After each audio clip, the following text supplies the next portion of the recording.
ኑሃሚን ክፍል 145 ተለቋል። ውዶችዬ እንግዲህ ፋንቱና ወይዘሮ ዝናሽ ተገናኝተዋል። አቶ ተሰማ እንግዲህ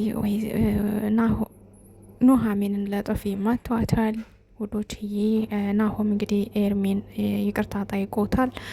እንግዲህ ኤርሚን ከኤርሚና ከአባቷ እንግዲህ ኤርሚን ወይም ደግሞ ፍቅረኛዋ መርጣ ሄዳለች። ውዶችዬ ኤርሚ ግን ወደ ቤት መልሶ ወደ እናትና አባቷ በክብር መልሷል።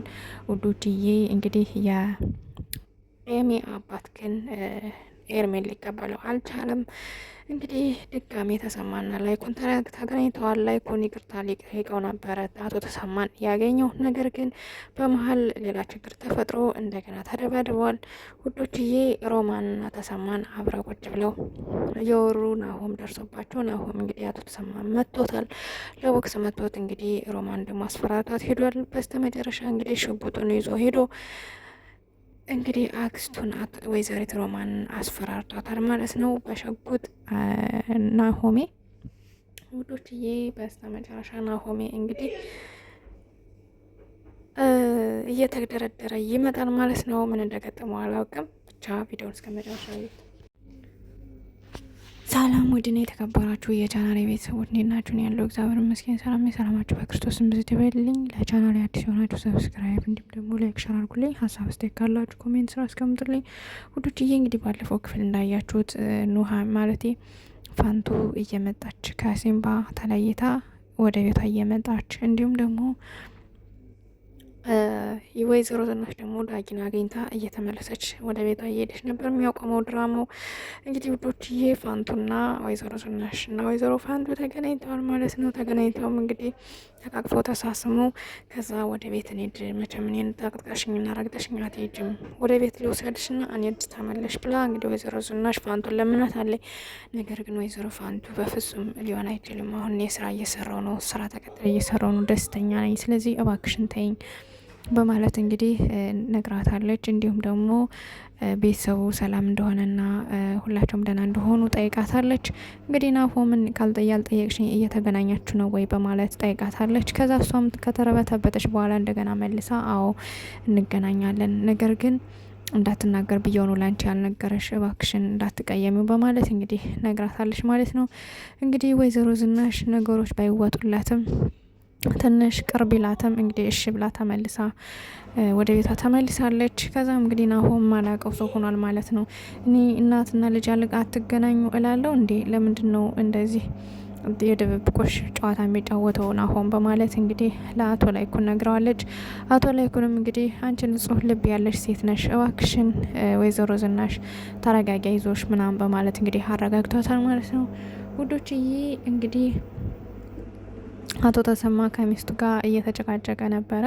እየተጨቃጨቀ ባለበት ታይም እንግዲህ ቤቱ እንደተሸጠ ስትነግረው እሷ ደግሞ ለምን ትሸጠዋለ ብላ እንግዲህ ጎሮሮን አንቃ ልትመተው ስትል አጋጣሚ ኑሃሚን ደርሳ እንግዲህ አስጥለዋለች ማለት ነው። ካስጣለችው በኋላ እንግዲህ በስተመጨረሻ አባዬ ለምንድን ነው እንደዚህ የምታረግ? ካሁን በኋላ ግን አባትነት ግን ልጨዋለሁ እያለች እንግዲህ ስትጮህበት ከዛ እንግዲህ ለጥፊ መቷታል ማለት ነው። ለጥፊ ሲመጣት እንግዲህ እናቷ ተገላግላ አስጥላታለች ማለት ነው። ውዶችዬ እንግዲህ አቶ ተሰማ ቤቱን ሸጦታል ማለት ነው። ከነ አቶ ላይኩን የተቀበለውን ስጦታ ቤት እንግዲህ ሽጦ የቢዝነስ መስሪያ አርጎታል ማለት ነው። ውዶችዬ በዚህ ሁኔታ እንግዲህ በጣም ሁላቸውም አረዋል፣ ሁላቸውም ተናደዋል ማለት ነው። የነ ኑሃሚን አማቶች ማለት ነው። ውዶችዬ እንግዲህ ኤርሚን መርጫለሁ በማለት እንግዲህ አባቷን ትተው ሄዳለች። አባቷም እንግዲህ ከዚህ ቤት ከወጣሽ እዚህ ቤት ከወጣሽ ልጅ አይደለሽም፣ አባት አለኝ ቤተሰብ አለኝ ብለሽ እንዳትመለሽ፣ እሱን ከመረጥሽ ነገር ግን በክብር ብትረጋጊና ከቤትሽ ቁጭ ብትይሻሻል በማለት እንግዲህ አምሮ ነግሯት ነበር። ነገር ግን የራሳችሁ ጉዳይ፣ እኔ ፍቅሬን ማጣት አልፈልግም በማለት እንግዲህ ኤርሚን መርጣ ወጣ ሄዳለች። ወጣ ሄዳ ስልክ ስደውል ግን ስልክ ሊያነሳ አልቻለም፣ ምክንያቱም እሱ ሌላ ችግር ውስጥ ነው ማለት ነው ውዶችዬ። ከዛም እንግዲህ ከቤት ሄዳ አልጋው ላይ አበባ ነስንሳ ወይን አቅርባ እንዲሁም ደግሞ ብርጭቆ አቅርባ ቆይተዋለች ማለት ነው። እንግዲህ አቶ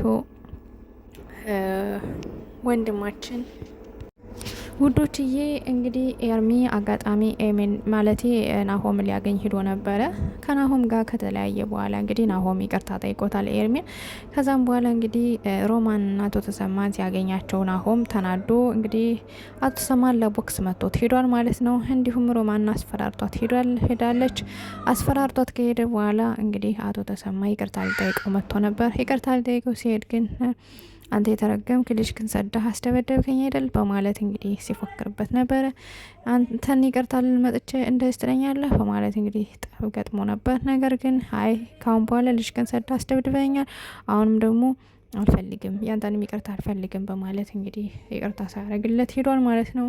እንግዲህ አጋጣሚ እንደዚህ እየተባባሉ ሳለ አጋጣሚ ሊደባደቡ ሲሉና እጅ ለእጅ ሲያያዙ ኤርሚያስ ደርሶ እንግዲህ አስጥሏቸዋል ማለት ነው። ከዛም እንግዲህ አንተ ደግሞ ከዚህ ምን ልታረግ መጣ በማለት እንግዲህ አቶ ላይኩን ኤርሚያስን ሲቆጣው ነበረ። ከዛም ደግሞ ድጋሚ ሁለተኛ ጎረምሳን አስማመጣል ታስደበድበኝ ነው ማለት እንግዲህ አቶ ተሰማም ሲፎክርበት ነበር። ከዛም በኋላ አንተ ሰውዬ አርፈ የምትቀመጥ ከሆነ አርፈ ተቀመጥ፣ እኔ ከማንም አልደርስም በማለት እንግዲህ ኤርሚያስም ተናግሮት ጣጥሎት ሂዷል ማለት ነው። ውዶችዬ እንግዲህ እንደዛ ካረገ በኋላ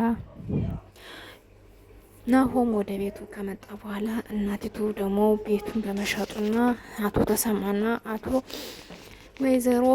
ወይዘሮ ሮማን አብረው የተገኙትን አብረው ስለነበሩ የነገራት ሰው ስለነበረ ቀጥታ ሽጉጧን ይዛ እሷን ለመማታት ስትከራከር ያን ሽጉጥ በግድ ከእናቱ ቀምቶ ናሆም እንግዲህ ወጥቶ ሮማንን ለመግደል እና ለማስፈራራት ሂዷል ማለት ነው። ሂዶ እንግዲህ ሜዳ ላይ አጋጣሚ ስትወጣ አግኝቷት አስፈራርቷት ተማልሷል ማለት ነው።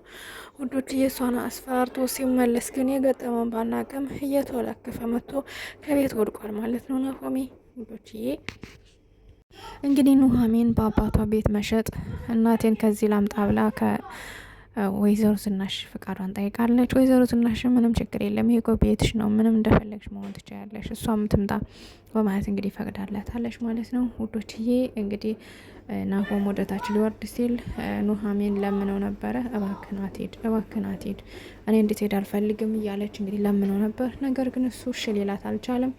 እምቢ ብሎ እንግዲህ ያን ሽጉጥ ይዞ ሂዶ ሮማን አሰቃይቶ እንዲሁም ደግሞ ግንባሯን ለቦክስ መቷት ነው እየመጣ ማለት ነው። እንግዲህ አቶ ላይኩንም በጣም ተናዷል ማለት ነው እንደዛ በማድረጉ። ውዶችዬ እንግዲህ ኤርሚያስን ሰርፕራይዝ አድርገው ከቤት ከጠበቀችው በኋላ እንግዲህ አንተ መርጬ ከአባቴና አንተ መርጬ መጥቻለሁ በማለት እንግዲህ ስትነግረው ነበር። ነገር ግን ኤርሚያስ እየተቆጣት ነበረ። ምክንያቱም ከዚህ ቤት ላስገባሽ የምችለው እኔ በክብር እንጂ ያለ ክብር አይደለም። ስለዚህ እናትና አባትሽን አክብረሽ ተመለሽና እነሱ ሲፈቅዱልሽ ብቻ ነው እንድትመጭ የምፈልገው።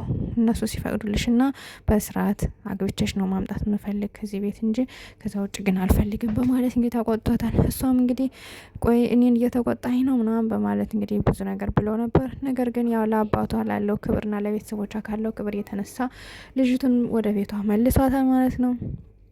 ወይናቸውን ከጠጡ በኋላ እንግዲህ ልጅቷን ወደ ቤት ቀጥታ ይዟት መጥቷል። ይዟት ሲመጣ እንግዲህ አቶ ላይኩን እንግዲህ አቶ ላይኩንም ነበሩ፣ እንዲሁም ወይዘሮ ዝናሽ ነበረች። እንግዲህ ልጃቸውን በክብር መልሻለሁ፣ በክብር እንድትሰጡኝ ነው የምፈልገው እንጂ በክብር ደግሞ ለእናንተ ማስረከብ መብቴ ነው ማለት እንግዲህ ሲናገር አቶ ላይኩን እንግዲህ ጮሆበታል ማለት ነው። አንተ ልጅ ወደዛ ሁንልኝ፣ ላይህ አልፈልግም፣ አንቺም እሱ መርጠሽ ስለሄድሽ ላይሽ አልፈልግም በማለት እንግዲህ ሲቆጣት ነበር። እንግዲህ ወይዘሮ ዝናሽም ባሏን እየተቆጣች ኑ ግቡ ልጆቿ ኑ ችግር የለም እያለች እንግዲህ ስታስገባቸው ነበረ። እንግዲህ ናሆም ሲወድቅ ነው የሚያቆመው።